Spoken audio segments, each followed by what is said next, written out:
gentlemen, welcome to yet another episode of It's Me Speaking to You. I am, as always, your host, Mr. Jeffrey Wilson, coming to you live and always direct from the gateway to the West. And today, folks, we have a return guest, and I thank him for coming and dipping back by. Obviously, going to have a similar conversation because he's kind of doing the same thing as he is one of the premier fight promoters here in the region. He is the founder, CEO, the head honcho over at Shamrock Fighting Championship. He is Jesse Finney, coming back for round two. What's up, Jesse? Hey, how are you? Thanks for having me on. I'm good, man. I'm good. Like we just talked a little bit off air. Christmas was good. Everything was well. Christmas was great. You know, I was telling you off air as well. I mean, I've got a 2.5 and a 4.5, so we're very blessed around here. They have these little ones, and they're healthy, so everything is it couldn't be better, to be quite honest with you. Awesome, man. Awesome. And, 2015 was, just as good as the other years, man. Your company there is growing exponentially. It's been really, really cool to see, bro. And obviously you guys got, quite a bit on your hands coming up for 2016 here. I hear checking your schedule. You guys, really jam-packed here, and you guys are kicking off, January 16th at Maristar Casino in Kansas City. Is that correct, sir? That is January 15th. Assault. January Assault. Yeah, January 16th. I tell you, it's going to be, it's going to be crazy. I mean, we got, Bobby Volker, Strikeforce UFC veteran, and he's always a super tough guy. He's fighting Kyle Kurtz, a kid that went 2-0 with Bellator here in St. Louis this last year, and the kid's been on a tear lately. So, you've got someone, Kyle Kurtz is an up-and-comer, and you got Bobby Volker, who's been there, done it, and seen it, and Bobby's trying to get back to where he wants to go. So I think they both have the same ideas in mind, and they're a lot of the same type of fighters. So same type of fighter, I should say. Right. They're both really big, strong, tough. They're not the best skilled boxer out there. They're not the Division I wrestlers out. They're not the D1 guys, and they get by on grit. So they both are the same type of fighter. So it should be really interesting, man. Yeah, most definitely. And sometimes when you don't necessarily have that full skill set, man, heart, determination can be that tide turner right there. And it looks like you got several fights on the main card, and you got a super stacked preliminary set of fights coming up. So that'll be cool. So everybody, January 16th, go to Maristar Casino, Kansas City, Missouri, and those tickets are on sale at cagetix.com. What else you guys? Anything else on the horizon? Obviously, like I said, the schedule's packed here. Anything else popping off for January 16 you want to talk about? No, I mean we just signed a deal with Go Live, where we're going to be bringing all of our events live streaming around the world. We started off streaming this year, and it went extremely successful, way better than we even expected. And we signed on with a bigger platform for 2016, so we're excited about that. So you can check us out at shamrockfc.com. Direct you right to Go Live, and you can check that out. We did 23 shows this year, and I think we're going to do upwards of 30 this year. Wow. around the Midwest, and we're going to co-promote with another company as well. Besides Bellator, we're going to jump more in the kickboxing area as well. Jump more in the boxing arena as well. So I mean, we're gonna only get busier. So it's an exciting time around the office. It's an exciting time around martial arts in general. So I'm excited. I mean, it's cool because like the old school Pride days are risen, starting to come back with Pride. You still got Bellator. It's only getting better, and the UFC obviously continue to kick butt as well. So I mean, it's fun. And people ask us, well, we're standing in line there all the time, and I said, listen, we're going to be the best AAA organization in the world. And I think if you look at it now, you obviously got to go UFC, and you've got to go Bellator, and you've got to go, possibly World Series, possibly. I mean, you got Titan, possibly. I mean, I think Legacy does a nice job, but I think that if you look at our roster compares to a lot of these other AAA organizations out there, and I would put our guys against anybody. So I definitely think that we're a top 5 organization in the United States of America. Absolutely. I mean, like I said, you guys are growing exponentially, and when you guys doing, co-promotions with companies like Bellator, that only, raises your stock. So, that's cool, man. That's awesome that you guys are going to branch out into more combat sports, more of the kickboxing and also the boxing. And like you said, man, the martial arts and even just combat sports in general, it's so, I don't know how old you are. It doesn't matter. I'm old too, I'm old, and I don't know if you're old, but I just seeing the growth, seeing it turn from some kind of smaller venues, and just being so mainstream now. You got so many kids now, obviously, in your establishment, Finney's. What's the name of that again? Finney's, just Finney's? I own a mixed martial arts facility, Finney's MMA, and I also own a health club called All One Fitness. So we're definitely involved in the health and fitness industry. We're also in any type of martial arts. We're heavily involved in the martial arts industry. So you're seeing it. You're seeing this influx, of kids coming in that are just like, wanting to be the next, whatever it is, if female Ronda Rousey or Holly Holm or Would you say absolutely. Yeah. Absolutely. I mean, at this point, I'm 40 years old, and I'm 41 actually. So it's kind of like people say, "Oh, why'd you get out of competing in martial arts?" I say, "Because these kids are getting too good." Yeah. No, I'm joking, but I mean, and since these kids nowadays, man, they start out in martial arts when they're the age of 8 years old, and they're starting in MMA. They're not starting in kickboxing like I did, or they're not starting in just wrestling, or just starting in jiu-jitsu. These kids are actually starting full time in MMA, and Right. That's our biggest program at the gym that I own in Finney's MMA. Is we we've got all these kids that are starting in MMA realistically when they're 6 and 8 years old, and that's a scary combination. I mean, Yeah. you look at the kids nowadays of George St. Pierre. I mean, and there's a lot of little ones come up like that a lot of people don't even know yet. But look at Conor McGregor. Or you look at Michael Chandler. I mean, Michael Chandler is a guy that came out as a incredible D1 wrestler, 4-time All-American, and then came out and now he doesn't even wrestle anymore. He knocks people out. So at the local fighter, Michael Chandler. Yeah, it's scary. It's scary. So it's a crazy world we're living in MMA because we're watching the evolution right in front of our own eyes. And that is exactly true, man. I try to tell that to my daughter, and she's young and she's training too, and it's hard for her to really understand what she is seeing. It's kind of like watching Jordan or Tyson in his day. It's like, man, you really want to hold on to this because it's a very special time. Well, last time when I had you on, I didn't really get to speak to you too long. It was kind of a time crunch, and I obviously won't keep you forever here. But what were your starts in? You said you got started in kickboxing. What are your beginnings in martial arts, if you don't mind? Oh, yeah. I mean, really, me personally, I started out when I was kickboxing when I was 8 years old. My stepfather, Robert Biggs, fought Bill Wallace in White World Sports. He's fought anybody and everybody in the kickboxing world in the 80s. Superfoot Wallace? Is that Bill Superfoot? Yeah. Oh, Yeah. wow. You can just Google it, Robert Biggs. Google or go to YouTube and you can check him out. He fought Wallace to I think it was a 10-round decision. Wow. Bill's retirement fight on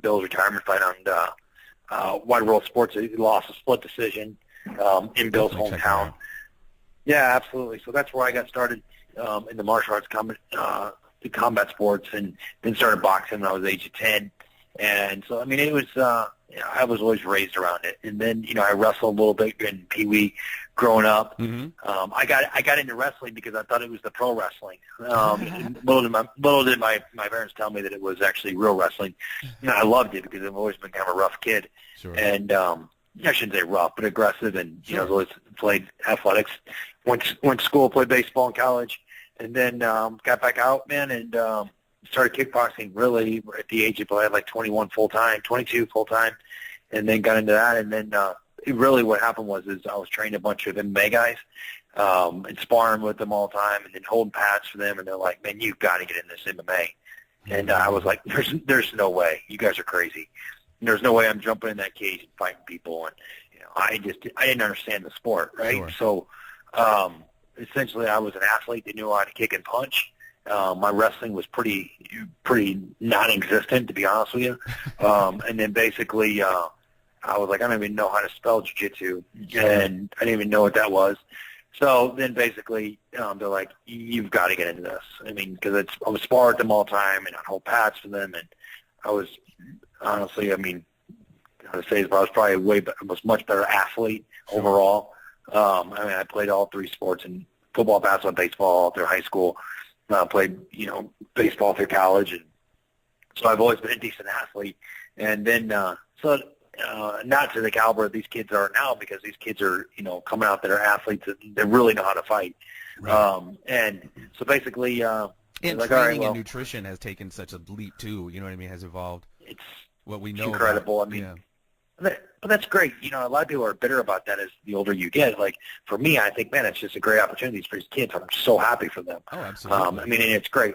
So basically, just to make this short and sweet, I basically got into MMA just trying it out, and then essentially I fell in love with it. And then I found out it wasn't just about athletes can fight about, and then I found the sport of jiu-jitsu, and honestly, I still train jiu-jitsu to this day, 2 days a week. I try to wrestle as much as I can. I really don't do any kickboxing, which is kind of crazy, and just to stay in shape. And essentially, I took it as far as I could. I fought for Strikeforce a few times. When Strikeforce got acquired by the UFC, my contract didn't get picked up from the UFC. So I fought the toughest guys. I fought for an organization, asked me, who would you like to fight? And I said, really, give me the toughest guy we can find that's not signed right now with the UFC or Strikeforce. And it was Josh Sneer. And, I lost that fight, and I just said to myself, hey, listen, at this time and point, you are 35, and I think it was 35, 36 at the time, 36. Sure. And I say, listen, let's run with this promotions and in the gym full time. And that's where it all went. And so I've been lucky enough to have the experience of being a fighter and a trainer and a manager and a promoter. And, so I feel like that's what's taken our promotion to a different level, because I have a great team around me, but also I can see it as a manager side of things. I mean, I feel like that I can see it as a promoter side of things. I can see it as a coach side of things. And you know what? And just trying to make everybody as happy as I can. So and you've been around it all your life, too. So that obviously makes for, a very knowledgeable individual when it comes not only just the fighting, but the managing, the training, the whole, all aspects of it. It's all I've done my whole life. It's, it's just like their dad was a home builder, let's just say. They've been around the home building business their whole life. I've run the fight game my whole life, and that's basically all I've ever done. And he really has. It's either the fight game or the fight game or the fight game. That's really right. That's really it for me. Well, and you were speaking on your coaching. You were the coach for the Enforcers, correct? The St. Louis Enforcers. I did. I ran the Chuck Norris's World Combat League for the Enforcers. I ran that for actually I was out of Houston at the beginning. I was in Houston, and then I went to St. Louis. And then a lot of people don't know is Shamrock Promotions, my promotion company. Actually, we ran on the operations for Shamrock or for World Combat League as well for 2 years. For 2 years, so we traveled and we went to Tulsa, Atlantic City, Vegas. I mean, we ran all the events on the operations side of things. So when you saw all those guys, Stephen Wonderboy Thompson on it, he was obviously, I forget what team he was on, but yeah, he spoke highly of you guys, man. He was a big fan of the Enforcers. Yeah, and Steven's a great guy. I mean, we saw Steven grow up. I mean, essentially now he's going to be hopefully fighting for the title here pretty soon. So yeah, I'll have him on tomorrow. We're gonna chop it up about that, man. I cannot wait to see that fight. He comes from a great family, good guy.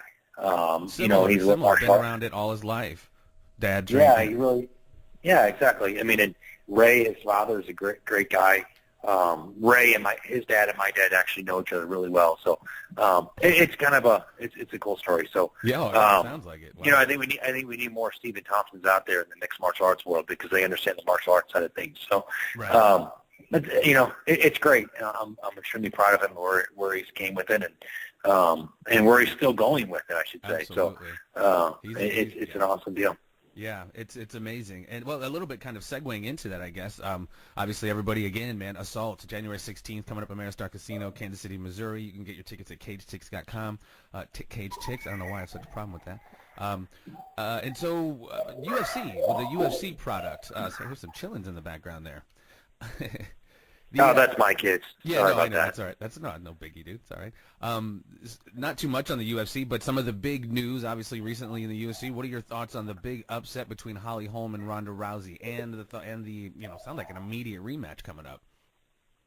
I think that change is good. Number one, and I love Rousey. I think she's done more for women's mixed martial arts, obviously, than anybody in the world. Sure. I was a little to be quite honest with you, I was a little disappointed in the way people and some of the other female fighters treated her after she lost. Oh God, it was horrible. It was horrible. Yeah, I mean, and you know what the thing is I feel like none of these women would be in the position, and I'm going to go ahead and just put this out there: is none of them would be in the position they are in if it wasn't for Ronda Rousey. Exactly. And listen, at the end of the day, they're going to lose, and everyone's going to lose.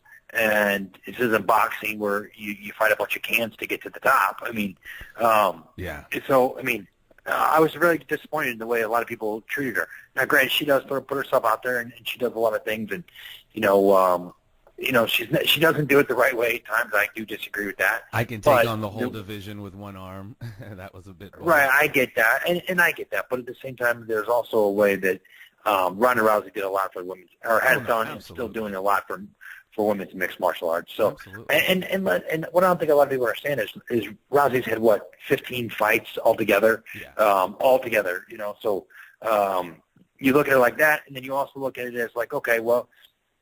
Holly Holmes had 50, 60 fights between boxing and kickboxing and MMA, and now that's a huge difference. And I think and be quite honest with you, man, I think it's a terrible matchup for Rousey, even in the future, simply because of stylistically, she's so big, she used the cage so well, she's fighting that 30-foot octagon. Yeah. I mean, that's a tough matchup for Ronda. Yeah, and honestly, I'm sorry. No, I mean, besides that, but change is good. I didn't want to see it go down that way, but at the same time, I mean, she's Ronda's a Strikeforce fighter. She came from the Strikeforce days, so I hate to. My loyalty still is to Strikeforce, just from competing with them for so long and working with them. I mean, they're just great people. When they got sold, so it's an interesting time. And you go to you look at all the top guys in the UFC right now. Where did they all come from? Yeah, absolutely. I mean, yeah, kind of segueing into my next question. So, but you see that rematch going the same way, the rematch with Holly? I do, unfortunately. I really do. I think that it would be great if Ronda won it. I hope she does, because so we get a trilogy, which is great for the sport long term. And that's the way I always look at things, not as an individual. I look at it as a team. And I think that hopefully Ronda can work on her wrestling, not just straight judo. But at the same time, that's a bad stylistic matchup for Ronda Rousey. Yeah. And I was one of the few that I said, hey, listen, I think that Ronda's going to win the fight, but this could end nasty. That's exactly what I said, because she's such a good striker. So I don't know. We'll see how things go. Yeah. I always thought she had that striker's chance, but I just thought Ronda was just going to get a hold of her and just send her flying and do what she always did, but. Didn't work out that way. But yeah, speaking of like you said, so many badasses now in the big in the UFC came from Strikeforce, and now that leads me to my next question. What are your thoughts on our new middleweight champion, Luke Rockhold, and with just like the serious? That was pretty savage what he did to Chris Weidman. What are your thoughts on that fight? I'm friends with Luke throughout the years. He's a great guy, first and foremost. Let me say that. So I'm probably a little biased going into this, but.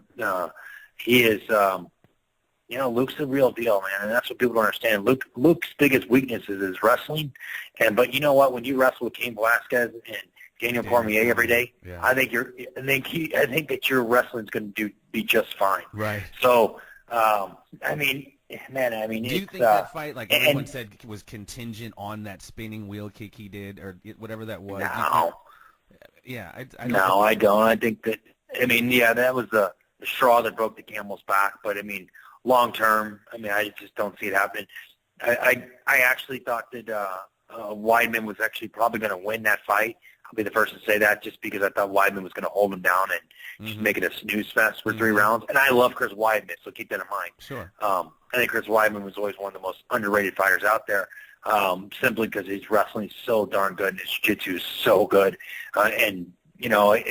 Sometimes I feel like these guys like the Weidmans out there, or Tyron Woodley, he's a good friend of mine. I mean, the sad to him, too, is these guys get away from what they're so good at. Don't listen to your critics all the time. I mean, go out, you got to get your W at times. And I think that Weidman got caught up in he won the strike with Luke, and it's tough, man. I mean, I get it, but at the same time, you gotta stick to what you're good at with. So. But I was wholeheartedly rooting. I'm sorry for Luke Rockhold, just from the Strikeforce days. And, no one talks about this yet, right? So let's just throw this out there. Who's your heavyweight champion? Verdum? Right. Yeah. Right? Yeah. Where'd he come from? Yeah, Strikeforce. Okay. Where did Daniel Cormier come from? Strikeforce, yeah, absolutely. Okay. Where did Luke Rockhold come from? Strikeforce. Okay, where did Robbie Lawler's contract get purchased from? Strikeforce. That's right. Okay, there you go. I didn't really. And because no one wants to talk about it. I get it. I get it. Yeah. And But the UFC, I say this all the time, they're incredible. I love the UFC. I'm buying this Saturday's pay-per-view. None of us would be even talking about MMA if it wasn't for Dana White and Lynch or Fertitta. Right. So, don't forget where you came from. Right. But I also feel like there's a lot of other fighters out there that don't get what they deserve because they're not signed with the UFC. Yeah. Well, and there's a lot of other. I remember when Dana used to talk bad about Fabricio when he was in Strikeforce. He used to just that's why we cut him. And then he goes on to beat, Fedor and then comes back to the UFC and really whoops up on Kane. Right. I mean, and realistically, at 170, you've got Carlos Condit that came from the WEC. Okay, then you've got Robbie Law that came from the UFC. And then who's fighting for the next championship? Tyron Woodley. Where'd he come from? Is he getting a title shot? Yeah, he's supposed to be getting a title shot. So, I mean, I feel like sometimes, there's other great fighters out there. It's not just always about the UFC. They have a marketing machine. They do an incredible job. But there's a lot of great fighters out there, man. And I don't feel like, just don't get sucked up in all the UFC hype. No, absolutely. But at the same time, man, you got to support these guys. And we have UFC parties all the time, so I get it. But I'm not going to have a UFC party every single time. We're going to have a UFC party when we think it's right. So no, absolutely. UFC. No, that's. I mean, right. I say this, and people think that I'm crazy, but that 155. I think Michael Chandler. I really do. I think Michael Chandler could beat any of the 155 fighters in the UFC right now. And my favorite, and just for the record, Donald Cerrone's probably my favorite fighter, and he's a 155er. So, and he just got beat by Dos Santos, but I think that Chandler could beat any one of them as well. And Will Brooks beat Chandler twice. So, I mean, I think stylistically, all these fights come down to stylistically, man. I really do. And you got Conor McGregor killing it at 145. So. I definitely think Conor's the best 145 out there, but I also think Frankie Edgar could beat him. I got to see that, man. They got to do that. I don't know if they're talking about McGregor holding both belts and going up to lightweight. I don't know if that's even possible necessarily, but I got to see that Frankie Edgar fight, man. I love Frankie Edgar. Well, I mean, I think Frankie Edgar is probably the most underrated fighter out there. He gets no credit. Simply because the hype machine doesn't want to get behind him because he's not the most exciting kid around. Yeah. And he doesn't speak as well as Conor McGregor, and I get that because I'm a promoter. Okay, sure. So don't forget Absolutely. that. And I get that at times, but you got to give these fighters, and this is me because I've done everything, from fighter to promoter to all this. You got to give these guys their respect and their due diligence, man. I mean, everyone's done their due diligence on Frankie Edgar. That's why I don't think they want him to fight Conor McGregor because I think he could out-wrestle him. You saw what Chad Mendez did with Frankie Edgar or with Conor McGregor in the first round, and that was on 2 weeks' notice. Yeah. And so, I mean, it all changes. Yeah, no, I agree with the machine, who they decide to get the machine behind. And to use almost a professional wrestling analogy, honestly, like you're right, it is like the UFC is kind of the WWE, but I think, like you said, you were a professional wrestling fan. I think wrestling was better when there were the territories like St. Louis, et cetera. So, I mean, I think it's good for people to have multiple flavors of combat sports, around the country, not just one particular flavor. But like you said, they have the machine behind it. But like you said, man, there's this talent all over the country in different promotions, and yours in particular. Well, I mean, absolutely, and I always say this: it's like, listen, if you find quality organizations, get out and support them because they need your support, and at all times. And with the UFC is great for us on many different levels because it opens so many eyes, and they're viewed by so many people. Sure. And like with Bellator right now, they're getting the eyeballs they're getting because what does that do? That opens up the audience for more people to come and see hey, let's go find a local promotion. So they go out and they find the local promotions and they get behind them and they go out and watch that. And so it's great for everything. And I mean, as far as me owning a gym as well, it's great when there's a free UFC on Fox because we get 2 or 3 leads the next day because people just might get out and watch it and flip through TV. So it's basically a big advertisement for us. So, I mean, it's great for all of us. But like I said, man, and I go back to it all the time, is there's a lot of hate on the UFC because, they don't like the money they're getting paid. But, these fighters, if you don't like the money you're getting paid, don't sign the contract and don't fight for them. Yeah. Because there's options out there. But you know what? Don't forget, none of us would be doing this if it wasn't for the UFC either. And I feel like sometimes UFC gets such a bad rap because people don't want to they say, oh, we need more. Well, listen, we wouldn't be here doing this if it wasn't for the UFC. So don't forget that either. Right. Right. Yeah, I mean, it's like I said, they do have quite the machine behind them, not just the marketing and promotion, or not just the distribution, all that, but like the cool countdowns and their embeddeds, which I think are awesome. I think the embeddeds are the embeddeds. I think the embeddeds are better than the fight sometimes. I mean, I love the build up. I do. I just absolutely. No, it's cool. I love everything about it. They're short too. Job. They're not like long. They're like 7-8 minutes. They don't beat you over the head for a long time. It's just quick in and out. You know what I mean? It just leaves you wanting more. Actually. Absolutely. I think Absolutely. Some local promotions could maybe take a page from some of that, but that's just my opinion. No, but cool, man. You guys are smashing it, and I don't want to keep you too much longer. Again, folks, Assault, January 16th at Ameristar Casino. Go check it out. That's pretty much it, brother. And one thing I do have to ask you as all I ask my guests to do, and that is a little segment I like to call, sir, the Conspiracy Triangle of Doom. Are you prepared? It's very simple. 3 questions, and you may answer yes or no if you wish, or you can expound if you wish. Are you prepared? Sure. I'll give it my best. Give it your best, sir. All right. The best have done it, and the best have succeeded and emerged unscathed. So here we go. Question number 1, sir. Jesse Finney, do you believe in the existence of extraterrestrial intelligence? Wow, these are way over my head. I would say yes. All right. Very simple. Very simple. Yes. I would agree, but, it's not my whatever. Question number 2. A little more cerebral, a little heavier. Do you, sir, follow the narrative? Do you believe in the official story, if you will, of the events of November 22nd, 1963, the official story of John F. Kennedy's assassination by Lee Harvey Oswald with the 3 shots from the Texas School Book Depository? Yes. Yes. Another definitive yes. All right. Moving on to the final question, sir. See, this is quite painless. Final question, sir.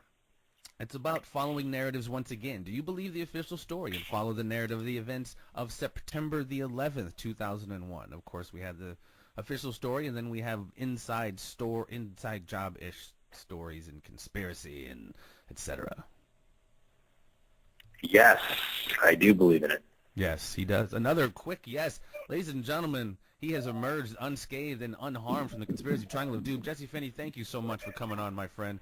Like I said, you guys are smashing it. 2015 has been amazing, and I only expect much cooler and even cooler in 2016. Did I say that right? Did I say anyway? Hope 2016 is awesome, my friend. Any social networking stuff you'd like to shout out before you head out? No, I just say, thanks for everybody's support. Check us out on ShamrockFC.com. You can follow all of our events and check them all out. You can follow me on Facebook. You can follow me on Twitter. And man, just keep up the support. I just appreciate everybody's support out there, and keep it up. Thank you. All right. No, thank you, sir. That is Jesse Finney. Continued success, my friend. Go check out the fights, folks. Support the local promotion. Jesse Finney, Shamrock Fighting Championship. Thank you. Have a good one. Stay tuned. Thank you. You too. Thank you for listening to It's Me Speaking to You. Please spread the word and subscribe to the YouTube channel, and stay tuned for more conversations with a variety of guests on a variety of subjects.